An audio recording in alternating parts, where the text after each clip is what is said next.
Hi. Nice to meet you. We're twins. You are. We are twins. Peter unfortunately couldn't make it today. His outfit, so yeah. Okay. So he asked that I'm glad you quickly stepped in for me. he asked that we sit and chat and meet with you, and I know that he just really wanted to go over what we do and talk to you about Trips for Kids. Yeah. I'm here to, see what you've got going on and learn from what you've been doing, and see how a Trips for Kids chapter has been working with the Boys and Girls, club. So yeah, I'd love to hear all about that. Sure. Monica's actually the one that goes on all the bike trips. So she's the one that plans and grabs all the kids, and has the volunteers working together. Okay. So. All right. Yeah, you can go. All right. Very good. Improve everything that Trips for Kids has been doing, how we can better support other Boys and Girls Clubs like yours. That had always been a dream of our founder, Marilyn, to see a chapter in every Boys and Girls Club, So I'd love to see how it works for you, to see are there things that we can be doing better, and how we might be able to talk to other Boys and Girls Clubs about getting chapters going, what works, what doesn't. And in general, we're just looking at what are the ways in which we can keep expanding this wonderful movement of getting kids on bikes. And I know that offering, biking opportunities is just one of many things that are out there for the kids to do. It'd be interesting to hear from your perspective, where it fits in your mind, how much they like it. Is it, a favored activity? What kind of constraints you have in putting it on, things like that. And go. You're on! And I'm up. We've been kind of using it like a field trip at times. Okay. We did have a core group last year that was coming with me regularly. We would go to the Bristol bike path. We would ride, 10 miles one way, well, both ways. We'll stop for lunch. We had a picnic. That's great. We had a picnic at the right in front of the water one day. And this past Saturday we went to Fort Tabor in New Bedford, and we did the same type of thing. We did a nice little bike ride by the Harbor Walk by the water. I got toured through that. Do you happen to know Bernadette? Very well. Right. We're Yes. actually I'm supposed to call her, and we're supposed to hopefully link up where both groups will go on a very big trip. So yeah, she toured me around 2 days ago. I was with her, and I learned for 17 years she was with Boys and Girls Club. Of New Bedford. Yes. Great. She's a wonderful lady. Yeah, she is. Yeah. So Does I got a great tour of things. the whole Fort Tabor area, and it's wonderful. It's a great place to take kids. Yeah. Usually they love we it. load up the pickup truck with the bikes and the kids in the van and drive to a location and Off they go. off they go. Yeah. We try to at least stop for ice cream or something like lemonade. that. Yeah. Some kind of a treat. Yeah. Absolutely. Yeah. We were getting some high school kids because that's the size of the bikes that we kind of had, but So you could use some smaller bikes. Yeah, some of the smaller mountain bikes, that would be great, because most of the kids now that on a bike ride, we pull out the bikes to make sure there's air in the tires and whatnot, and they're all like, can I come? Can I come? Can I come? Right. So we are getting a following. We can't wait for the bike path to open in the city, because it'll be a lot closer to us, and we'll be able just to ride there. Right and from go. here. Yep. That makes a big difference. Yeah. Yep. Let me then just ask. I'm going to ask a few questions if it's okay, as we go along, so I can get some of the little details figured out. So I don't remember how long, but I think Fall River has had a chapter for Trips for Kids for quite a while. 2 years now, I think. Oh, it is relatively 2 or new. 3. Oh, okay, so it is new. It's not too old. It's fairly new because it was Adam that was the original program director that was doing the bike rides. Okay. And then Adam has since left us, and it fell into Monica's lap because she's social rec. So it's kind of part of her niche. So it's been her, and then one of our other program directors will jump on and do some bike rides with her too. Okay. So we're not too old. Okay, so that's helpful to know. So do you have Raleigh bikes, or are they Trek? The Treks. Okay, so we have a new partner with our starter kits of bikes.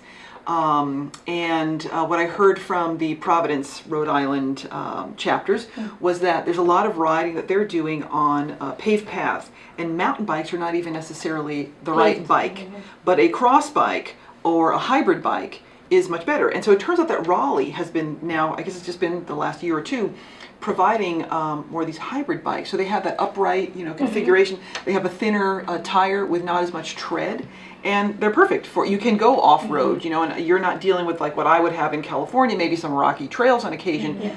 They'd be perfect for your conditions because you're probably doing a lot more urban riding. Yep. And so this leads me to also the sizes of the bikes. I know that Raleigh has shown me their little sizing list, and it, you know, goes from small up to kind of extra large, but I don't honestly know what the great variation is from what is that small frame size up to the large frame size.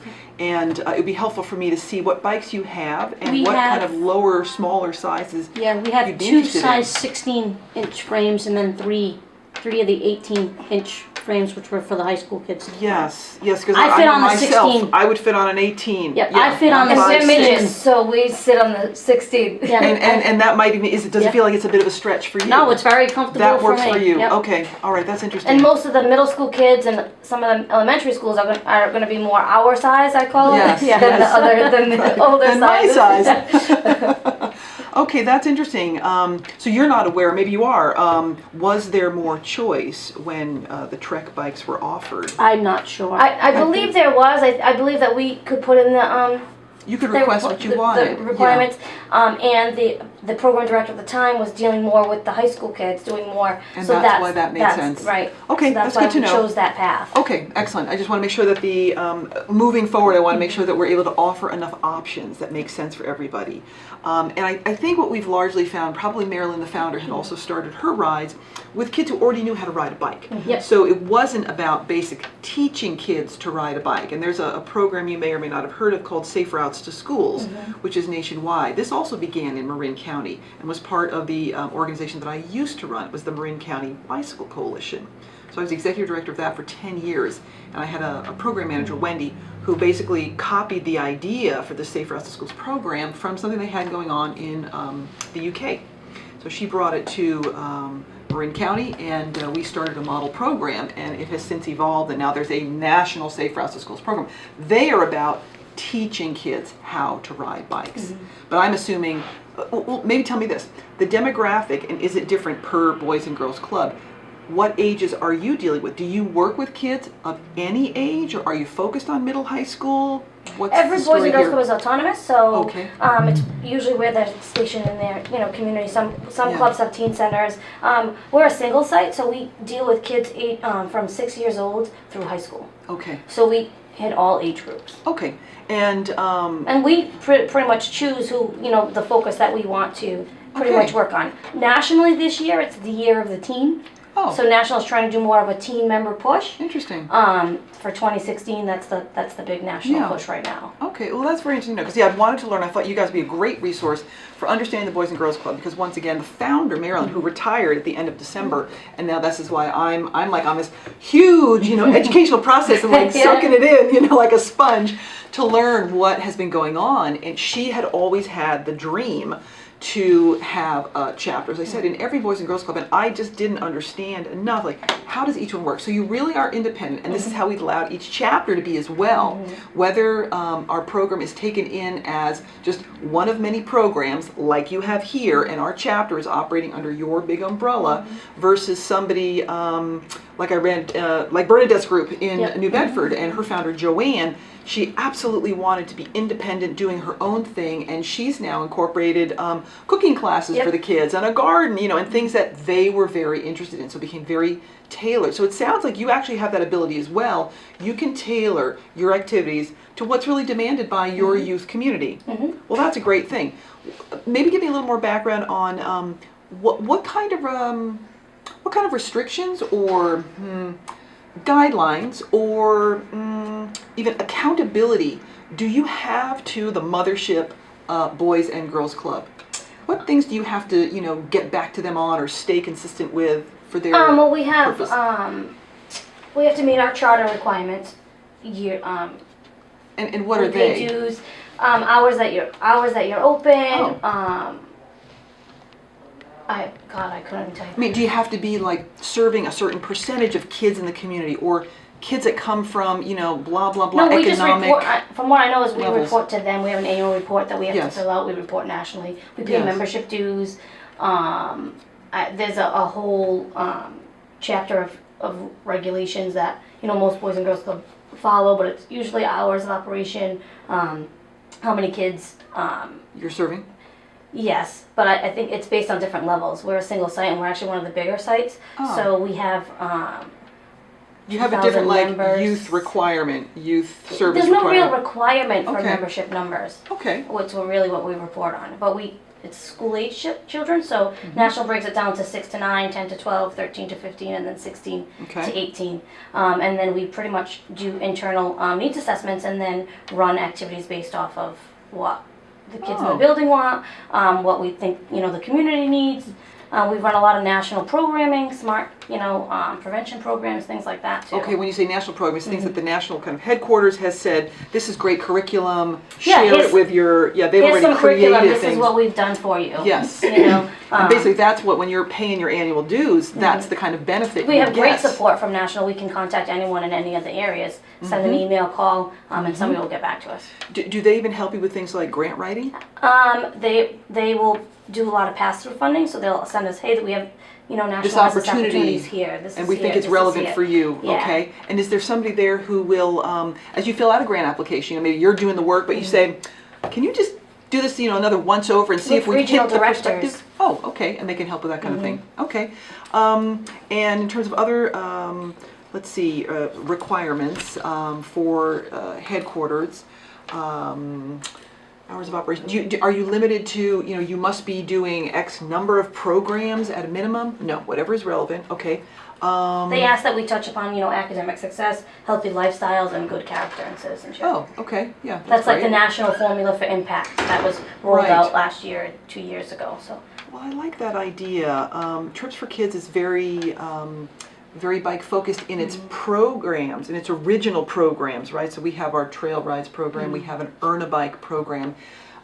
We've created the Recycle Bike Shop, which is the founder's idea was a thrift shop. I hate the word thrift, so I've removed that from our local marketing, but it just is so dated to me, but that was Vogue, right, when she got things going in the late 80s.